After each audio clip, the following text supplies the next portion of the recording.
Here's a tip for you. When you're playing tennis, stay low and wide like Yannick Sinner and get that unit turn done right off the bat, early, so you're ready for the next shot. You like that? A verbal tip? Yeah, unless you're playing tennis, I don't think anybody wants a verbal tip, especially at Christmas. But this question comes up all the time around this time of year. What do I tip all the people that have served me throughout the year? Yeah, so who and how much? That is the big question. So sit back, relax. I've got your Christmas tipping guide coming up here. Yeah, every December I get a bunch of questions like this, like, hey, do I tip the mail person, the mail carrier? How much should I give the guy who cuts my hair? And what about my dog boarder or my dog groomer? Or the person who cleans my house? Or my yard guy? Yeah, he shows up every week, rain or shine, whether it needs mowing or not. And yeah, he showed up last week. Surprisingly, after a few weeks, because the grass is just not growing this time of year in Florida. All right, so we're gonna clear this up because generosity is great, but nobody wants a guilt trip wrapped in a bow for Christmas. Yeah, you don't want to tip just because you feel obligated. You want to do it because your heart is telling you to. Yeah, holiday tipping, it's sometimes called holiday thank you or thank youing maybe. It's not about buying someone's affection for the new year. It's about appreciation. Small gestures can mean a lot to the people who make your everyday life run smoothly. How about the barista at the coffee shop? Well, I kind of tip them all the time, but that's somebody else for the list, maybe. The ones who show up rain or shine to care for your home, your health, your yard, or even your beloved German Shepherd. But hey, you don't have to spend wildly to show gratitude. There's a range for what's both thoughtful and reasonable. Yeah, you don't have to be an over-tipper, unless of course you want to. So let's walk through it. We're going to start with the folks most of us interact with on a regular basis, like your house cleaner or your home helper. If you have regular help, 1 week's pay or the cost of one cleaning is a good rule of thumb. If it's someone you use occasionally, well, a smaller cash gift or a small gift card works just fine. How about your hairdresser? Or for the guys, the barber or nail tech? Generally, one's visit's worth is appropriate. So if your haircut runs $60, hey, a $60 holiday tip is very generous and appreciated. Now here's the one that I'm not so sure about, the mail carrier. They usually leave a little envelope in the mailbox telling me their name. I think trying to coax me into tipping, which would be fine, but yeah, it's a little tricky. And because the U.S. Postal Service actually forbids cash tipping. But, you can give a small non-cash gift worth under $20, like a coffee gift card, a nice box of chocolates, or maybe just even a handwritten note of how much you appreciate them. Another person who leaves a little envelope with their card or name in it, the trash collector. I never knew they got out of the truck. Now that they have those bins, the truck just lifts up. So they actually get out of the truck? Yeah, maybe get out of the truck and pick up the trash that you've been dropping. Okay, I'll ease off on that. Yeah, so if your community allows it, 10 or 30 bucks, 10 to 30 bucks per person is a traditional range for the trash guy. Some municipalities have restrictions though, so it's worth checking their website or just call them up and say, hey, are your drivers and picker-uppers allowed to receive tips?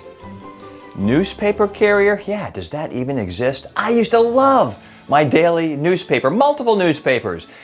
Get a real hard copy and sip a coffee while you peruse the paper. Well, that doesn't happen here anymore, but maybe some people are still getting the old school paper newspaper. So what do you give your carrier? Maybe 10 to 25 bucks? Well, that's fairly common. Or the cost of 1 month's subscription. How about the dog walker or your pet sitter? 1 week's pay or an extra visit's worth is the norm. If they've ever taken great care of your pet in an emergency, well, you might go a little bit higher on that one. A caregiver or a home health aide, yeah, those are really important. And this one depends heavily on policies. If they're employed through an agency, well, ask first. It may prohibit cash gifts. But a thoughtful card, Maybe some homemade cookies or a small gift card could be appropriate. We talked about this a little bit. Your yard person, the landscaper or the yard service, yeah, if they'd ever pull their truck and the trailer off out of the road to get out of the way so we can still drive by them while they assault people's yards. Well, if you use them year-round, tipping the cost of one visit or 20 to 50 bucks per person shows appreciation. Yeah, pull your lawn unit out of the street and don't walk around blowing stuff and not paying attention to who's about to hit you. All right, how about your building staff for condos or apartments? If you have a doorman, a concierge, or a maintenance worker who sees you regularly, a group tip from residents is common. 25 bucks, 100 bucks each, depending on what kind of service they provide, and of course, your budget.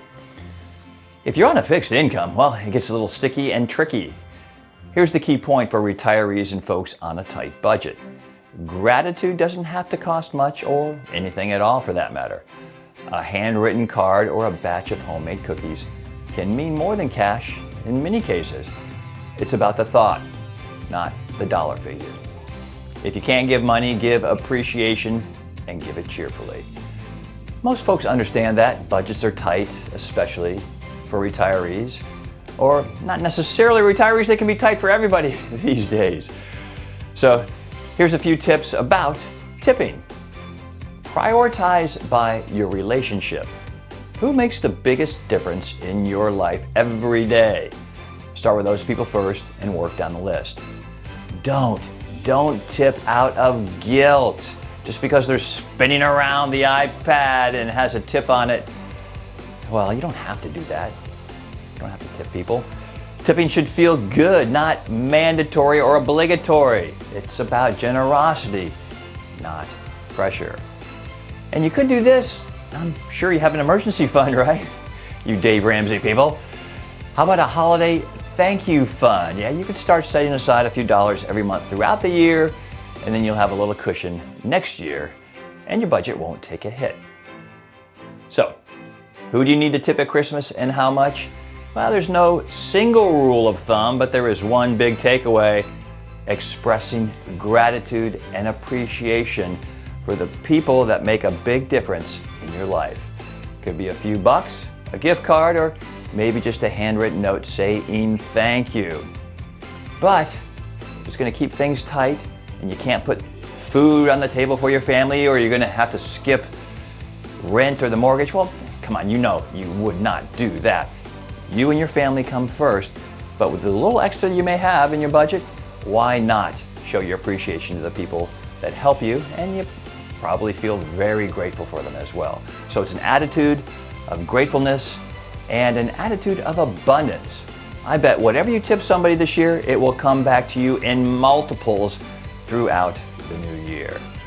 All right, I'm wishing you a great Christmas, a super new year with health and prosperity, and a whole lot of fun. Yeah, let's keep it playful in the new year. In the meantime, I will see you in the next episode.